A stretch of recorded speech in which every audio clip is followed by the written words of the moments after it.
First, Michelle, I would love to invite you to tell our viewers who you are, what your life looked like before your mom passed, and the story of what happened to you.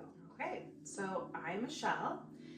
Before my mom passed away, I already was trying to be more aligned in my life and heal previous wounds or traumas from my life. So I was already doing moon circles and journaling. I was really into oracle cards and stuff like that.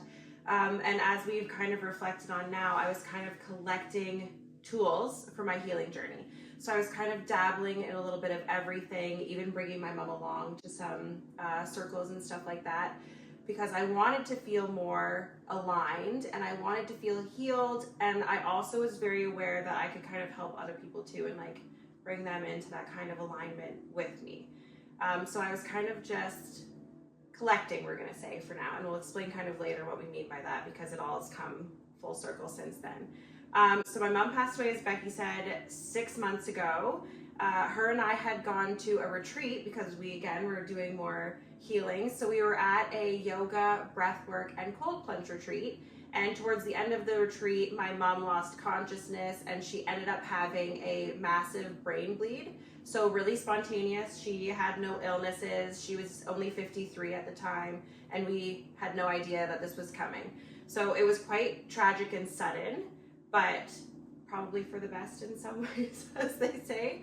But we were working towards healing together. So in a way, as I've said since then, it's kind of beautiful that we were together. In the beginning, when I was still like acutely in pain, that part was really traumatic for me. But now I see it as beautiful in that like I was kind of there during her transition, I guess we could say. And I am really grateful that I was kind of doing something we loved and with her at the time. Now. Yes, now. Yeah. What are some of the ways that you found that helped you navigate through healing the grief? Because we know that grief sucks. Yeah. Like, let's be real. Like, grief sucks. Like, there's no two ways about it. Like, it's a horrible feeling. Yeah. So what are some of the things that helped you navigate that grief that maybe surprised you or are different from how you thought navigating grief would look before you actually had to navigate such a deep and close loss yourself? I avoided thinking about grief for my entire life. I am aware that we all end in death or rebirth or whatever you want to say, but I never like delved too deep into that because I was afraid.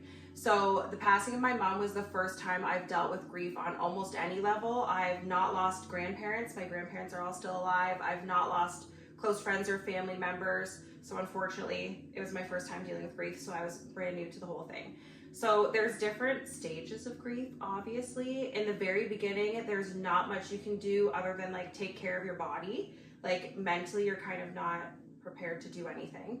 But I had a lot of people taking care of me in buying us groceries and sending cards and like thoughtful things just to let me know that there was support and there was people out there that just cared and whatever. So in the beginning, that was good enough. And then when it gets to the point where you're like, okay, I can't do this forever, you kind of start looking for other tools to heal with.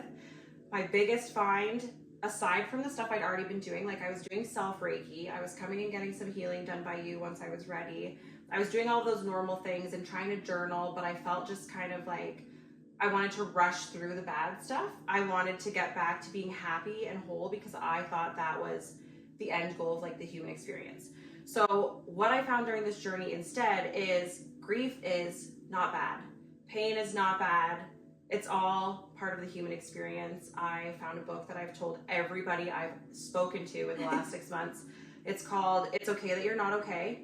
10 out of 10, highly recommend. The author's name is Megan Devine or something like that. But she talks a lot about how grief in our traditional society is like toxic. It's seen as like an ailment or something that you need to have cured, and that's not what it is. So that was like the biggest like oh my god moment for me, where I was like, I am allowed to be in pain. My mother is gone. She's not physically here in the way that she had been here my whole life. She's not here in my life for the rest of my life the way I prefer her to be physically. So I had to kind of come up with like this, how do I balance it's okay that I'm in pain, but it's also okay if I try to move forward and be happy. And this book, and in talking to other people who have really liked it, they try to like kind of balance the two.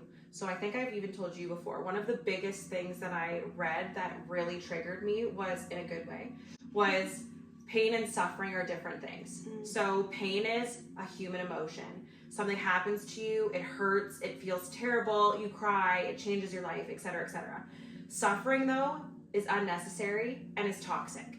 So in saying that, she kind of just explains, and I've kind of like learned and kind of read more about it, is like, suffering is if I'm sitting in my home and I'm alone and it's dark and I'm getting into my feels, but instead of like acknowledging them, setting a timer for 5 to 10 minutes and be like, okay, we're sad because of whatever things triggered me. Like, I heard a song that my mom loved and she's not here to hear it anymore. I can sit with that for a second and feel pain, but if I keep doing that to myself and like kind of taking it deeper and spiraling, that's now suffering, and that's bad, for lack of a better word.